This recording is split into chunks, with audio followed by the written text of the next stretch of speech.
ಮಹಾಭಾರತದ ಚರ್ಚಾ ವಿಚಾರ.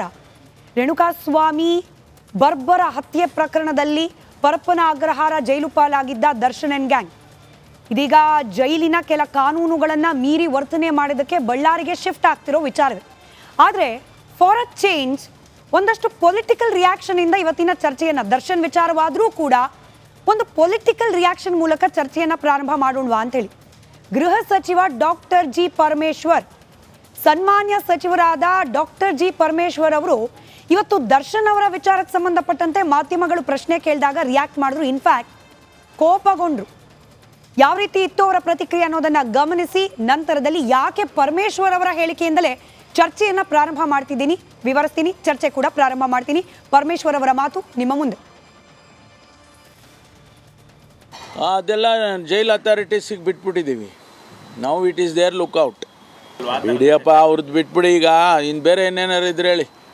ದರ್ಶನ್ದು ಬಿಟ್ಟು ಬೇರೆ ಇನ್ನೇನಿಲ್ಲೇನ್ರಿ? ಬೇರೆ ಏನಾರು ಕೇಳಿ. ಬಿಡಿಯಪ್ಪ ಅವ್ರದ್ದು ಬಿಟ್ಬಿಡಿ. ಈಗ ಇನ್ನು ಬೇರೆ ಏನೇನಾರು ಇದ್ರೆ ಹೇಳಿ. ದರ್ಶನ್ದು ಬಿಟ್ಟು ಬೇರೆ ಇನ್ನೇನಿಲ್ಲೇನ್ರಿ? ಬೇರೆ ಏನಾರು ಕೇಳಿ. ಬಿಡಿಯಪ್ಪ ಅವ್ರದ್ದು ಬಿಟ್ಬಿಡಿ. ಈಗ ಇನ್ನು ಬೇರೆ ಏನೇನಾರು ಇದ್ರೆ ಹೇಳಿ. ದರ್ಶನ್ದು ಬಿಟ್ಟು ಬೇರೆ ಇನ್ನೇನಿಲ್ಲೇನ್ರಿ? ಬೇರೆ ಏನಾರು ಕೇಳಿ. ಇದು ಹಾದಿ ಬೀದಿಯಲ್ಲಿ ಹೋಗೋ ಯಾರೋ ಸಾಮಾನ್ಯನ ಮಾತಲ್ಲ. ನಮ್ಮ ರಾಜ್ಯದ ಅತ್ಯಂತ ಗಂಭೀರವಾದ ಹಾಗೆ ಅತ್ಯಂತ ಪ್ರಮುಖವಾದ ಪೋರ್ಟ್ಫೋಲಿಯೋ ಖಾತೆಯನ್ನು ನಿಭಾಯಿಸುವ ಸಚಿವರೋರ್ವರ ಮಾತು. ದರ್ಶನ್ ಬಗ್ಗೆ ಯಾಕೆ ಕೇಳ್ತೀರಿ ಅಂತಾರೆ ಹೋಮ್ ಮಿನಿಸ್ಟರ್. ಯಾಕೆ ಕೇಳಬಾರ್ದು?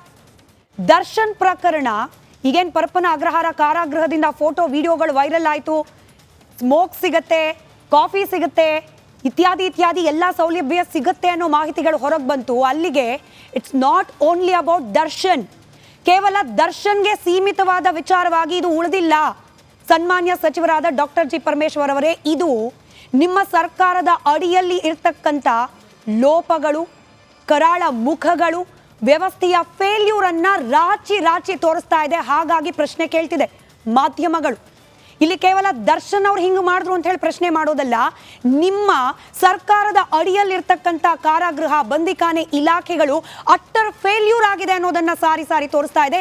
ಹಾಗಾಗಿ ಕೇಳ್ತಾ ಇದ್ದೇವೆ ನಾವು ದರ್ಶನ್ ಅವರ ವಿಚಾರವನ್ನ. ಉತ್ತರ ಕೊಡಬೇಕಾಗಿರೋ ಜವಾಬ್ದಾರಿ ನಿಮ್ಮ ಮೇಲೆ, ನಿಮ್ಮ ಸರ್ಕಾರದ ಮೇಲಿದೆ. ನನ್ನ ಈ ಹೇಳಿಕೆಗಳಿಗೆ ಪೂರಕವಾಗಿ ಇವತ್ತು ಬಳ್ಳಾರಿಯಲ್ಲಿ ದರ್ಶನ್ ಅಭಿಮಾನಿ ಅಂತೆ ಪುಣ್ಯಾತ್ಮ, ಅವನು ಕೂಡ ಎಕ್ಸ್ಪೀರಿಯನ್ಸ್ ಇರೋನು. ಯಾವುದರಲ್ಲಿ? ಜೈಲಿಗೆ ಹೋಗಿ ಬಂದಿರೋದ್ರಲ್ಲಿ. ಆತ ಹೇಳ್ತಾನೆ ಯಾಕೆ ನಾವು ಈ ಪ್ರಶ್ನೆ ಕೇಳ್ತಿದ್ದೀವಿ ಅನ್ನೋದಕ್ಕೆ ಉತ್ತರ ಆತನ ಮಾತಲ್ಲಿದೆ. ಕೇಳಿಸ್ಕೊಳ್ಳಿ ದರ್ಶನ್ ಅಭಿಮಾನಿಯ ಮಾತು.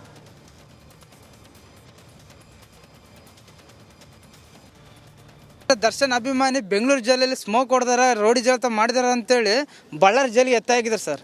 ಎತ್ತಾಗಿದೆ ಅಂದರೆ ಬಳ್ಳಾರಿ ಜೈಲಿಗೆ ಎತ್ತಾಕಿರ ಅಂತಂದ್ರೆ ಅಲ್ಲಿಗಿನ ಬಿಂದಸ್ ಆಗಿರ್ತಾರೆ ಸರ್ ದರ್ಶನ್ ಅವರು ಬಳ್ಳಾರಿ ಜೈಲಲ್ಲಿ. ಯಾಕೆ ಈ ಥರ ನಿಮ್ಗೆ ಅನಿಸ್ತು? ಬಳ್ಳಾರಿ ಜೈಲು ವ್ಯವಸ್ಥೆ ಆ ಥರ ಇದೆನಾ?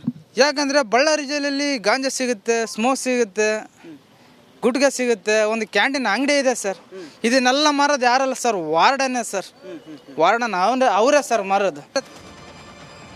ಜೈಲಲ್ಲಿ ಇದ್ದು ಜೈಲಿನ ವಾತಾವರಣವನ್ನ ಗಮನಿಸಿ ಬಂದ ವ್ಯಕ್ತಿ ಮಾತನಾಡ್ತಿದ್ದಾನೆ. ಬಳ್ಳಾರಿ ಜೈಲಲ್ಲಿ ಎಲ್ಲ ಸಿಗತ್ತೆ ಸರ್, ಬಿಂದಾಸ್ ಆಗಿರ್ತಾರೆ. ಅದಕ್ಕೆ ಹೇಳಿದ್ದು ಇದು ಕೇವಲ ದರ್ಶನ್ ವಿಚಾರ ಮಾತ್ರವಲ್ಲ, ನಮ್ಮ ವ್ಯವಸ್ಥೆ ಎಷ್ಟು ಹದಗೆಟ್ಟು ಹೋಗಿದೆ, ಎಲ್ಲೆಲ್ಲಿ ಕಂಟ್ರೋಲ್ ಎಷ್ಟರ ಮಟ್ಟಿಗೆ ಔಟ್ ಆಫ್ ಕಂಟ್ರೋಲ್ ಆಗಿದೆ ಅನ್ನೋದನ್ನ ಎತ್ತಿ ಎತ್ತಿ ತೋರಿಸ್ತಾ ಇದೆ.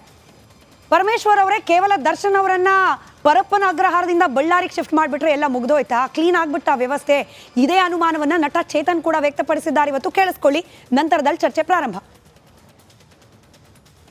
ಬೇರೆ ಕಡೆ ಶಿಫ್ಟ್ ಮಾಡಿರೋದು ಒಳ್ಳೆ ಬೆಳವಣಿಗೆನೆ. ಆಮೇಲೆ 9 ಜನ ಆಫೀಷಿಯಲ್ಸ್ನ ಅವರು ರದ್ದು ಮಾಡೋದು ಒಳ್ಳೆ ಬೆಳವಣಿಗೆ. ಬಟ್ ಎಷ್ಟು ಮಟ್ಟಿಗೆ ದೊಡ್ಡ ಮಟ್ಟದಲ್ಲಿ ಹೋಮ್ ಮಿನಿಸ್ಟರ್ ಪರಮೇಶ್ವರ್ ಅವರು ಈ ಒಂದು ಜೈಲ್ ವ್ಯವಸ್ಥೆನ ಸುಧಾರಣೆ ಮಾಡ್ತಾರೆ, ನಿಜವಾಗ್ಲೂ ಒಂದು ಸಮಾಜದ ಪರ ಮಾಡ್ತಾರೆ, ಅದನ್ನು ನಾವು ನೋಡಬೇಕು. ಈ ಒಂದು ಘಟನೆಯಿಂದ ಅದನ್ನು ತೆಗೆದುಹಾಕಿದ ತಕ್ಷಣ ಸರಿ ಹೋಗಲ್ಲ, ಅದನ್ನು ಒಂದು ದೊಡ್ಡ ಮಟ್ಟದ ಸುಧಾರಣೆ ಮಾಡಬೇಕು. ಈ ಬೇರೆ ಕಡೆ ಬಳ್ಳಾರಿಗೆ ಹಾಕಿರೋದು ಒಳ್ಳೆಯದು, ಅಲ್ಲೂ ಸೌಲಭ್ಯ ಸಿಗ್ಬೋದು ಅವ್ರಿಗೆ, ನನಗೆ ಗೊತ್ತಿಲ್ಲ. ಬೇರೆ ಕಡೆ ಚರ್ಚೆ ಪ್ರಾರಂಭ ಮಾಡೋಣ. ಚರ್ಚೆಯಲ್ಲಿ ನಿವೃತ್ತ ಪೊಲೀಸ್ ಅಧಿಕಾರಿಯಾಗಿದ್ದ ಬಸವರಾಜ್ ಮಾಲಗತ್ತಿ ಸರ್ ಇದ್ದಾರೆ. ಸರ್ ನಮಸ್ಕಾರ, ಕಾರ್ಯಕ್ರಮಕ್ಕೆ ಸ್ವಾಗತ. ವಕೀಲರು ದಿಲೀಪ್ ಕುಮಾರ್ ಅವರಿದ್ದಾರೆ, ನಮಸ್ಕಾರ, ಕಾರ್ಯಕ್ರಮಕ್ಕೆ ಸ್ವಾಗತ. ಹಾಗೆ ವಿಶ್ಲೇಷಕರು, ಇನ್ಫ್ಯಾಕ್ಟ್ ರಾಜಕೀಯ ವಿಶ್ಲೇಷಕರನ್ನ ಡೆಲಿಬ್ರೇಟ್ಲಿ ಈ ಚರ್ಚೆಗೆ ಇನ್ವಾಲ್ವ್ ಮಾಡಿದ್ದೀವಿ. ಯಾಕಂದ್ರೆ ಇಲ್ಲಿ ಕೇವಲ ನಾವು ಕಾಂಗ್ರೆಸ್ ಸರ್ಕಾರದ ಹುಳುಕಿನ ಬಗ್ಗೆ ಚರ್ಚೆ ಮಾಡ್ತಿಲ್ಲ. ಇತಿಹಾಸದ ಪುಟಗಳಲ್ಲಿ ಬೇರೆ ಬೇರೆ ಸರ್ಕಾರ ಇದ್ದಾಗಲೂ ಕೂಡ ಇದೇ ಕೆಟ್ಟೋದ ವ್ಯವಸ್ಥೆ ಕಾರಾಗೃಹಗಳಲ್ಲಿ. ಹೀಗಾಗಿ ರಾಜಕೀಯ ವಿಶ್ಲೇಷಕರಾದ ಶಶಿಕಾಂತ್ ಹೆಡಳ್ಳಿ ಅವರು ಕೂಡ ಇದ್ದಾರೆ. ನಮಸ್ಕಾರ ಸರ್, ಕಾರ್ಯಕ್ರಮಕ್ಕೆ ಸ್ವಾಗತ. ಇನ್ಫ್ಯಾಕ್ಟ್ ನಾವು ಪಕ್ಷದ ವಕ್ತಾರರನ್ನೂ ಕೂಡ ಕರೆದ್ವಿ. ಬಿಜೆಪಿ ಹಾಗೆ ಕಾಂಗ್ರೆಸ್ನ ವಕ್ತಾರರನ್ನ, ಬನ್ನಿ ಜಾಯಿನ್ ಆಗಿ. ಕಾನೂನು ಸುವ್ಯವಸ್ಥೆ ಬಗ್ಗೆ ನಮಗೊಂದಷ್ಟು ಪ್ರಶ್ನೆ ಇದೆ, ಕಾರಾಗೃಹದ ವ್ಯವಸ್ಥೆಗಳ ಬಗ್ಗೆ ನಮಗೊಂದಷ್ಟು ಪ್ರಶ್ನೆ ಇದೆ. ಎಲ್ಲಿಗೆ ಹೋದ್ರೆ ನಮ್ಮ ಜೀವನ ನರಕ ಆಗುತ್ತೆ ಅಂತ ಭಯ ಹುಟ್ಟಬೇಕು, ಅಲ್ಲಿ ಭಯನೇ ಇಲ್ಲ. ರೆಸ್ಟೋರೆಂಟ್ ರೆಸಾರ್ಟ್ಗಳಾಗಿ ಪರಿವರ್ತನೆ ಆಗಿದೆ, ಬಂದು ಮಾತನಾಡಿ ಅಂತ ಹೇಳಿ. ಬಟ್ ಬರ್ಲಿಕ್ಕೆ ರೆಡಿ ಇಲ್ಲ ಪಾರ್ಟಿಯ ವಕ್ತಾರರು. ಎನಿವೆ, ಚರ್ಚೆ ಪ್ರಾರಂಭ ಮಾಡೋಣ. ನಾನು ಬಸವರಾಜ್ ಮಾಲಗತ್ತಿ ಸರಿಂದಲೇ ಪ್ರಾರಂಭ ಮಾಡ್ತೀನಿ. ಸರ್, ಈಗ ದರ್ಶನ್ ಅಭಿಮಾನಿ ಹೇಳಿದನ್ನು ಕೇಳಿಸ್ಕೊಂಡ್ರಿ. ಬಳ್ಳಾರಿಗ ಬರಲಿ ಸರ್, ಬಿಂದಾಸ್ ಆಗಿರ್ತಾರೆ ದರ್ಶನ್. ಅಂದರೆ ವ್ಯವಸ್ಥೆ ಪರಪ್ಪನ ಅಗ್ರಹಾರಕ್ಕಿಂತ ಹದಗೆಟ್ಟಿದೆ ಅಂತ ಹೇಳಿ ಶಿಫ್ಟ್ ಮಾಡ್ತಿರೋದು ಯಾಕೆ ಸರ್? ಕಣ್ವರ್ಸಕ್ಕ? ಅವ್ರಿಗೆ ಟಿವಿ ನೋಡಿ ಎಲ್ಲ ಜನ ಕ್ವಶನ್ ಮಾಡೋದು ನೋಡಿ ಸಾಕಾಗಿದೆ. ಅದಕ್ಕೆ ನೀವು ಕ್ವಶನ್ ಕೇಳೋಗಿ ಇರಿಟೇಟ್ ಆಗಿಬಿಟ್ಟದು ಅವರಿಗೆ. ನೋಡಿ, ಅವ್ರ ಖಾತೆ ಅದು, ಅವರು ನಿರ್ವಹಣೆ ಮಾಡುವಂಥ, ಅವ್ರ ಅಂಡರ್ದಲ್ಲಿ ಬರುವಂಥ ಖಾತೆ ಬಗ್ಗೆ ಮತ್ತೆ ಯಾವ ಮಂತ್ರಿ ಕೇಳಬೇಕು? ಈ ಹೋಮ್ ಮಿನಿಸ್ಟರ್ ಬಿಟ್ಟು ಏನು ಯಾರು PWD ಮಂತ್ರಿ ಕೇಳಾಕತ್ತದ? ಅದಕ್ಕೆ ಕೇಳ್ತಾರೆ ಅವರು. ಪ್ರಶ್ನೆ ಕೇಳಿದ್ರೆ ಯಾಕೆ ಪರ್ಟ್ರಬ್ ಆಗಬೇಕು, ಯಾಕೆ ಅದಕ್ಕೆ ಬೇಜಾರು ಮಾಡ್ಕೋಬೇಕು? ಉತ್ತರ ಹೇಳಬೇಕು. ಆ್ಯಕ್ಷನ್ ತೊಗೊಂಡಿದ್ದೀವಿ, ಶಿಫ್ಟ್ ಮಾಡ್ತೀವಿ, ಅದು ಬಿಟ್ಟರೆ ಬೇರೆ ಏನಿಲ್ವಾ ಅಂತ ಏನು ಕೇಳೋದು? ಯಾಕೆ ಪೇಷನ್ಸ್ ಯಾಕೆ ಇಟ್ಕೊಳ್ಳೋದಿಲ್ಲ? ಇದೆಲ್ಲ ಆಗಲಿಕ್ಕೆ ಹೊಣೆ ಯಾರು ಅದಕ್ಕೆ? ಈಗ ನೋಡಿ, ಒಬ್ಬ ಮಂತ್ರಿನೇ ಅವನಿಗೆ ಎಲ್ಲ ಸವಲತ್ತು ಕೊಡಬೇಕಂತ ಫೋನ್ ಮಾಡಿ ಹೇಳಿದ್ದಾನೆ. ಮಂತ್ರಿಗೆ ಯಾಕೆ ಡಿಸ್ಮಿಸ್ ಮಾಡಬಾರ್ದು? ಮಂತ್ರಿಗೆ ಯಾಕೆ ವಜಾ ಮಾಡಬಾರ್ದು ಅಲ್ವಾ? ಆಫೀಸರ್ಸಿಗೆ ಸಸ್ಪೆಂಡ್ ಮಾಡಿದ್ರಿ, FIR ಮಾಡಿದ್ರಿ, ಮಿನಿಸ್ಟರ್ ಬಗ್ಗೆ ಯಾಕೆ ಕ್ರಮ ಇಲ್ಲ? ಅವ್ರಿಗೇನು ಅವ್ರ ಸಂಬಂಧ ಇಲ್ವಾ? They are not public servant, ಅವ್ರಿಗೆ ಜವಾಬ್ದಾರಿನೇ ಇಲ್ವಾ? ಇವಾಗ ಮಾತು ಕೇಳದೇ ಇದ್ರೆ ಅವನ್ನ ಅಲ್ಲಿಂದ ಶಿಫ್ಟ್ ಮಾಡಿ ಬೇರೆ ಎಲ್ಲೋ ಹೋಗಿತಾರೆ. ಬಳ್ಳಾರಿ, ಬೀದರ್ ಕಳ್ಸಿದ್ರೆ ಪಾಪ ಹೆಂಡತಿ ಮಕ್ಕಳು ಮತ್ತೆ ಹೊಯ್ಕೋತ ಹೋಗ್ಬೇಕು ಅವ್ರಿಗೆ. ಯಾಕೆ ಈ ಥರ ಅವರು ಮಾಡೋದ? ರಾಜಕೀಯ ವ್ಯಕ್ತಿಗಳು ಇದು ಒಂದೇ ಗೌರ್ಮೆಂಟ್ ಅಲ್ಲ, ಎಲ್ಲ ಗೌರ್ಮೆಂಟ್ನಲ್ಲಿನೂ ತಮ್ಮ ಮಂತ್ರಿಗಳಿಗೆ, ತಮ್ಮ MLAಗಳಿಗೆ ಬಹಳ ಸೇಫ್ ಆಗಿ ಇಟ್ಕೋತಾರೆ. ಇನ್ಫ್ಯಾಕ್ಟ್ ಆಕ್ಷನ್ ತಗೊಳ್ಳೋದು, ರೈಟಿಂಗ್ ನಲ್ಲಿ ಆಕ್ಷನ್ ತಗೊಳ್ಳೋದು ಇವು ಪಾಪದ ಆಫೀಸರ್ಗಳು ಇರ್ತವೆ. ಹೌದು, ನಮಗ್ ಸಿಕ್ಕಿರೋ ಮಾಹಿತಿ ಬಸವರಾಜ್ ಸರ್ ನೀವು ಹೇಳ್ತಾ ಇರೋದಕ್ಕೆ ಆಡ್ ಆನ್ ಮಾಡ್ತಿದ್ದೀನಿ. ನಾವು ಇದನ್ನ ಅಧಿಕೃತವಾದ ಮಾಹಿತಿ ಇಲ್ದಲೆ ಹಾಕ್ಬಿಟ್ರೆ ಫೇಕ್ ನ್ಯೂಸ್ ಅಂತ ನಮ್ಮ ಮೇಲೆ ಕೇಸ್ ಹಾಕ್ತಾರೆ. ಬಟ್ ಸಿಕ್ಕಿರೋ ಮಾಹಿತಿಯನ್ನು ಜನರ ಮುಂದೆ ಇಡ್ಲೇಬೇಕಲ್ವಾ? ಯಾವ ಸಚಿವರ ಬಗ್ಗೆ ನೀವು ಮಾತನಾಡ್ತಿದ್ದೀರಿ, ಅದೇ ಸಚಿವರ ಉಸ್ತುವಾರಿಯಲ್ಲಿರೋ ಜಿಲ್ಲೆ ಅದು. ಹಂಗಾಗಿ ಕರೆಸ್ಕೊಳ್ತಿದ್ದಾರ ಅನ್ನೋ ಅನುಮಾನ ಕೂಡ ಇದೆ ನಮ್ಗೆ. ಇಲ್ಲ, ನನಗನ್ನಿಸಿದಾಗೆ ಇಲ್ಲಿ ಅಟ್ಲೀಸ್ಟ್ ಹೆಡ್ ಕ್ವಾರ್ಟರ್ ಇದು ಬೆಂಗಳೂರು ರಾಜಧಾನಿ. ಇಲ್ಲಿ 108 ಮಾಧ್ಯಮಗಳಿದ್ದಾವೆ, ಎಲ್ಲ ಹೆಡ್ ಆಫೀಸ್ ಇದೆ, IG DG ಎಲ್ಲ ಇಲ್ಲೇ ಹೆಡ್ ಕ್ವಾರ್ಟರ್ ಇದೆ. ಅಲ್ಲಿನೂ DIG IG ಎಲ್ಲರೂ ಅಲ್ಲೇ ಕ್ಯಾಂಪ್ ಮಾಡ್ತಾರೆ ಆ ಜೈಲ್ದಲ್ಲಿನೇ. ಅವ್ರ ಉಸ್ತುವಾರಿಯಲ್ಲೇ ಈ ಥರ ಪರಿಸ್ಥಿತಿ ಇರುವಾಗ ಇನ್ನು ಜಿಲ್ಲೆಯಲ್ಲಿ ಪರಿಸ್ಥಿತಿ ನಾವು ಇಮ್ಯಾಜ್ ಮಾಡೋದೇ ಕಷ್ಟ. ಅಷ್ಟೊಂದು ಆರಾಮ್, ಇನ್ನೂ ಭಯಂಕರ ಲಕ್ಸುರಿಯಸ್ ಆಗಿರ್ತಾರೆ. ರಿಸಾರ್ಟ್ ಎಲ್ಲ 5 ಸ್ಟಾರು 3 ಸ್ಟಾರು 7 ಸ್ಟಾರ್ ಆ ಲೆಕ್ಕದಲ್ಲಿ ಎಂಜಾಯ್ ಮಾಡ್ಬೋದು ಜಿಲ್ಲೆಯಲ್ಲಿ. ಯಾರು ಕೇಳೋರು ಯಾರು ಇಲ್ಲಲ್ಲ. ಅಲ್ಲಿ ಏನಾಗಿದೆ, ವ್ಯವಸ್ಥೆ ಭಾಳಷ್ಟು ಹದಗೆಟ್ಟಿದೆ. ಈಗ CCTV ಅಲ್ಲಿ ಎಲ್ಲರೂ ಪ್ರತಿಯೊಂದು CC ಕ್ಯಾಮ್ರಾಗಳನ್ನು ಹಾಕಿದ್ದಾರೆ. ಹೇಗೆ ಹೋಗ್ತದೆ ಅಂತ ಅನ್ನೋ ಬಗ್ಗೆ ಏನಾದರೂ ಅಹಿತಕರ ಘಟನೆ ನಡೀತಾವೋ ಅಥವಾ ಬೇಕಾಯಸರಿ ಕಾರ್ಯಕ್ರಮಗಳು ನಡೀತಾವೋ, ಯಾವ ಕ್ರಿಯೆಗಳು ನಡೀತಾವೋ ಅನ್ನೋ ಬಗ್ಗೆ ವಾಚ್ ಮಾಡಲಿಕ್ಕೆ ಸೂಪರ್ಡೆಂಟ್ ಆಫೀಸ್ನಲ್ಲಿ ಒಂದು TV ಮಾನಿಟರಿಂಗ್ ಕ್ಯಾಮ್ರಾ ಇದೆ, ಸ್ಕ್ರೀನ್ ಇದೆ. ಆ ಸ್ಕ್ರೀನನ್ನು ಅಲ್ಲೇ DIG ಇರ್ತಾರೆ. ಆ DIG ಯಾಕೆ ಹಾಕಬಾರ್ದು? ಇಲ್ಲೇ ಹೆಡ್ ಕ್ವಾರ್ಟರ್ದಲ್ಲಿನೇ DG ಇರ್ತಾರೆ. DG ಇಲ್ಲೇ ಇರ್ತಾರೆ ಬೆಂಗಳೂರಿನೇ. ನಾವು ಇವತ್ತು ಏನು ನಡೀತದ ಲಂಡನ್ದಲ್ಲಿ ಇವತ್ತು ಕುಂತ್ಕೊಂಡು ನಾವು ಇಲ್ಲೇ ನೋಡ್ಬೋದು, ಅಲ್ಲೇ ನಡೀತದ ಇಲ್ಲೇ ವಾಚ್ ಮಾಡ್ಬೋದು. ಇವ್ರಿಗೆ ಇಲ್ಲೇ ಪಕ್ಕದಲ್ಲಿ ಇದ್ದಿದ್ದು ನೋಡೋಕೆ ಆಗೋದಿಲ್ವಾ? ಅಬ್ಸರ್ವ್ ಮಾಡೋಕ್ಕಾಗೋದಿಲ್ವ? ಮೆಮೋ ಕೊಟ್ಟರೆ ಇವ್ರ ಜವಾಬ್ದಾರಿ ಮುಗೀತಾ? ಈಗ ಸಸ್ಪೆಂಡ್ ಮಾಡಿದ್ರೆ ಮುಗೀತಾ? ಮತ್ತು ಹಿಂದೆ ಅವರು ಒಬ್ರು DIGನೇ ರೈಟಿಂಗ್ದಲ್ಲಿ ಅಲಿಗೇಷನ್ ಮಾಡಿದ್ರಲ್ಲ ADG ಮೇಲೆ, ಅವ್ರ ಮೇಲೆ ಯಾಕೆ FIR ಮಾಡಲಿಲ್ಲ? ಅವ್ರಿಗೆ ಸಸ್ಪೆಂಡ್ ಮಾಡಲಿಲ್ಲ, ಬರೀ ಎನ್ಕ್ವೈರಿ ಮಾಡಿದ್ರು ಮುಗಿಸ್ಬಿಟ್ರು. ಇವು ಪಾಪದ್ದಿರ್ತವೆ, ಇವು ಹೇಳೋದ್ರು ಕೇಳೋರು ಯಾರು ಇರೋದಿಲ್ಲ. ಒಂದು 3 ತಿಂಗಳು ಇರಪ್ಪ, ಸುಮ್ಮನೆ ಸಸ್ಪೆಂಡ್ ಮಾಡ್ತೀವಿ, ಆಮೇಲೆ ನೋಡೋಣ, ನಿನಗೆ ಒಳ್ಳೆ ಪೋಸ್ಟಿಂಗ್ ಕೊಡ್ತೀವಿ, ಸುಮ್ಮನೆ ಇರೋ ಅಂತ ಹೇಳ್ತಾರೆ. ಆಮೇಲೆ ಅಲ್ಲಿ ಕೈದಿಗಳಿಗೆ ಸದೇ ಸ್ವಲ್ಪ ಈ ಸಿಚುವೇಶನ್ ಸರಿ ಇಲ್ಲ, ಎಲ್ಲ ನನ್ನ ಲೋಫರ್ ಮಕ್ಕಳು ಎಲ್ಲ ರೌಡಿಗಳೆಲ್ಲ ಅದನ್ನು ರಿಲೀಸ್ ಮಾಡಿ ನಮಗೆಲ್ಲ ಹಾಳು ಮಾಡಿಬಿಟ್ರು, ನಮ್ಮನ್ನು ಹಾಳು ಮಾಡಿದ್ರು, ನಿಮಗೂ ಹಾಳು ಮಾಡಿದ್ರು.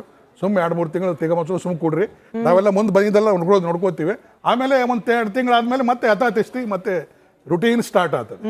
ಇದು ರುಟೀನ್ ಆಗಿ ನಡೆದು ಬಂದಂಥ, ನಾನು 40 ವರ್ಷ ಇಲಾಖೆಯಲ್ಲಿ ಕೆಲಸ ಮಾಡಿದ್ದೇನೆ. DCP ಬೆಂಗಳೂರು ಸಿಟಿಯಲ್ಲಿ ಇದ್ದಾಗೂ ಹೋಗಿ ರೇಡ್ ಮಾಡಿದ್ದೇವೆ, ಮೈಸೂರಲ್ಲಿ ಇದ್ದಾಗೂ ಜೈಲ್ ರೇಡ್ ಮಾಡಿದ್ದೇವೆ. 3 ಗಂಟೆಗೆ ರೇಡ್ ಮಾಡ್ತೀವಿ ನಾವು, ಅರ್ಲಿ ಮಾರ್ನಿಂಗ್ ರೇಡ್ ಮಾಡಿದಾಗ ನಾವು ಸರ್ಪ್ರೈಸ್ ರೇಡ್ ಮಾಡ್ತೀವಿ, ಯಾರು ಹೇಳೋದಿಲ್ಲ, ಭಾಳ ಸ್ಟ್ರಿಕ್ಟಾಗಿ ಮೂವ್ ಮಾಡ್ತೀವಿ.